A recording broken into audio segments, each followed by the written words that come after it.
नमस्कार साथियों। दो मित्र आपस में काफ़ी देर से चर्चा कर रहे थे और चर्चा करने का विषय ये था कि इस दुनिया में सबसे मुश्किल कार्य क्या है।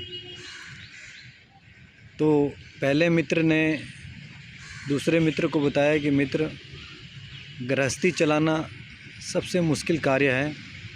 इसमें बहुत सी परेशानियां आती हैं और सबसे कामयाब आदमी वही है जो इन मुश्किलों को आराम से पार कर दें।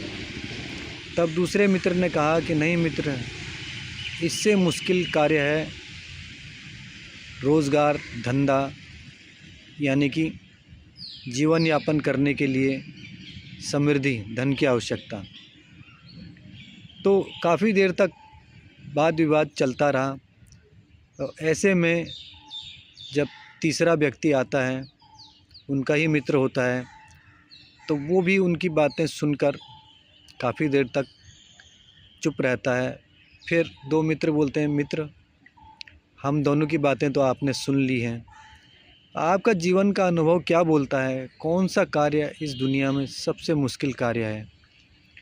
तब जो तीसरा मित्र होता है वो कुछ सोच समझकर ये बात कहता है कि मित्रों, ना तो पेट भरना सबसे मुश्किल कार्य है, न ही परिवार को चलाना सबसे मुश्किल कार्य है। जो आप समझ रहे हैं वो सब कुछ है ही नहीं, उससे परे कुछ और है। सबसे मुश्किल कार्य है खुद को समझना। खुद के बारे में हमें जानकारी ही नहीं होती है कि हम हैं क्या, किस लिए आए हैं जीवन में। क्या केवल परिवार पालने के लिए आए हैं या रुपया पैसा कमाने के लिए आए हैं। तब मित्र ने बोला कि ये सब कुछ जो भौतिक सुख है, ये एक समय तक ही अच्छा लगता है और एक समय के बाद ये सब हमारे काम की चीज़ें नहीं रह जाती हैं, हमारे साथ नहीं जाएंगी। जाएंगे तो सिर्फ हमारी अच्छाई और बुराई। तो ये जीवन जीने का नाम है और आत्मा से परमात्मा का ये मिलन है।